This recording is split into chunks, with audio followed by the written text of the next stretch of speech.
Nous allons passer un après-midi complet avec Claude François et exceptionnellement, le maître a accepté que nous venions commencer cette émission en direct chez lui. Claude François s'habille, figurez-vous. Vous savez que les chanteurs, Véronique, se couchent très tard, et les fameuses séances, suivies d'un petit dîner tardif.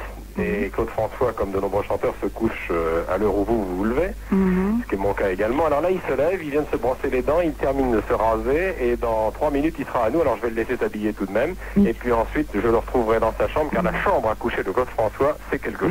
On l'écoute tout de suite, oui. Je voudrais savoir, est-ce qu'il a vraiment fait pousser ses moustaches?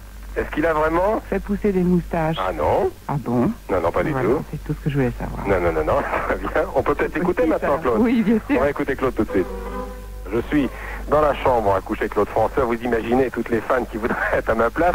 Alors, première constatation, alors que Claude est en train de se parfumer après un long bain. Je crois que le bain c'est quelque chose d'important dans la vie de Claude François, comme tous les Méditerranéens finalement. C'est vrai, parce qu'il fait tellement chaud chez nous, là-bas, en Égypte par exemple, entre autres, qu'on a l'habitude de prendre des bains à longueur de temps.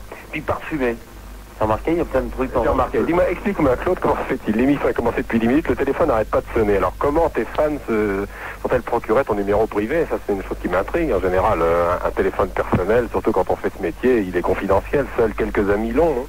C'est une vieille histoire, le numéro n'a pas été changé depuis le départ. J'ai cet appartement depuis 12 ans à peu près, et il se revend à gauche à droite, de lycée en atelier, d'atelier en banque, etc. Et on revend le numéro, et j'ai à longueur de temps déjà. Alors plutôt que de changer un numéro, de me retrouver dans la même situation, j'ai préféré avoir un système par petites touches où je coupe carrément le téléphone, j'entends rien à certains moments.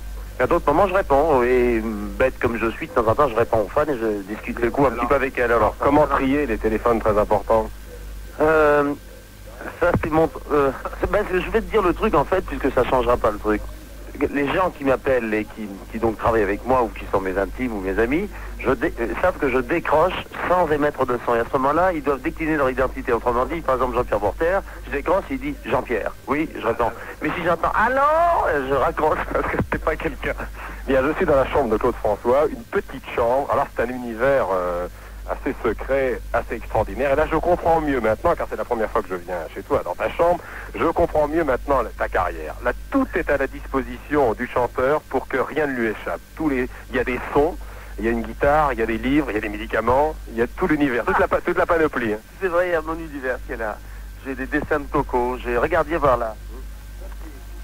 L'île dont je rêve, tu vois, une espèce d'île déserte comme ça dont je rêve. Quand je rentre le soir dans ma chambre, en ouvrant la chambre, à la porte de ma chambre, je vois cette île. Alors ça, déjà, je me sens mieux, j'ai 3 ou 4 dessins de coco, j'ai plein de journaux, plein de revues. Et des cassettes qui marchent sans arrêt. Des cassettes qui marchent en permanence, j'écoute comme ça d'une oreille distraite, comme tout un chacun. Et si jamais un air m'accroche d'une façon quelconque, j'arrête la cassette, j'enchaîne sur le magnétophone, j'ai ma guitare, et j'essaie de repartir sur cette suite harmonique qui m'a chatouillé, moi, l'artiste instinctif. J'essaie donc de composer à partir de cette espèce de traumatisme harmonique que j'ai pu avoir. Et si je passe rien, moi je remets la cassette et je recontinue à traîner. Autre constatation, il y a une odeur quand on rentre ici. C'est quoi? Quel est cet air qu'on respire ici? C'est la cuisine de ma mère aujourd'hui parce qu'elle est là. Non, c'est pareil, c'est un médicament, il y a une bombe ici qui donne un air plus tonique. Ah, mais je veux te dire ce que c'est bien, tu les vois partout. Enfin, tu en vois là, ce sont des fleurs séchées. Alors, c'est anglais. Les Anglais, chaque automne, quand les fleurs sont tombées, ramassent toutes les fleurs séchées, les fleurs mortes.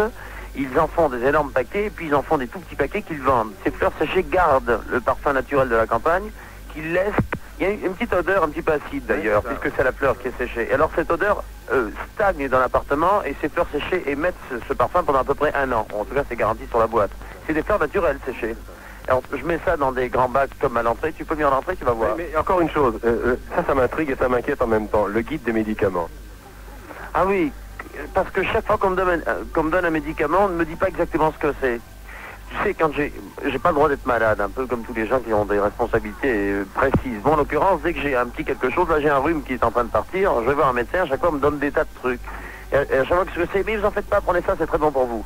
Alors ça m'énervait, je voulais savoir ce que c'était. Alors j'ai cherché, j'ai envoyé quelqu'un me trouver un guide quelconque des médicaments, ils m'ont trouvé ce livre. À chaque fois qu'on me donne un médicament, je cherche à la lettre du médicament et je sais à peu près ce que c'est. Alors pour la table de nuit, pas mal de bouteilles, bon alors il y a des choses pour le rhume, est-ce qu'il y a des somnifères? Ah non, pas du tout. Jamais. Oh non, je suis un somnifère ambulant. Moi, je m'allonge n'importe où, je m'endors dans la voiture, n'importe où, quand je veux. Et pas de stimulants, pas des médicaments coup de fouet. L'impression qu'un jour je vais être agressé dans mon sommeil, et comme je dors bien, je me méfie toujours. Mais j'avoue qu'un jour, si quelqu'un vient me faire une blague, je suis capable de tout Alors quand tu es réveillé au milieu de la nuit, ou très tôt le matin, ou très tard, comme ça, premier réflexe, la main sur le couteau? Non, quand même, il faudrait qu'on enfonce la porte. Ouais. Mais premier réflexe, la lumière. J'ai peur du noir, j'ai toujours eu peur du noir. J'ai l'impression que tout agresse, tout le côté négatif de l'être humain, tout le côté mal évolue dans le noir. Et dès qu'il y a la lumière, tout va mieux. Et il m'arrive souvent de passer des nuits avec de la lumière dans les yeux. Tu t'es jamais servi de ce couteau? Non. Eh bien, nous sommes maintenant dans un petit couloir avec une moquette bleu foncé. Et ça, c'est une penderie. Alors là, vraiment, je dis tout de suite aux fans de Claude François que c'est rangé. Vraiment, j'ai l'impression d'être dans une chemiserie. Non, mais c'est la bonne Arlette.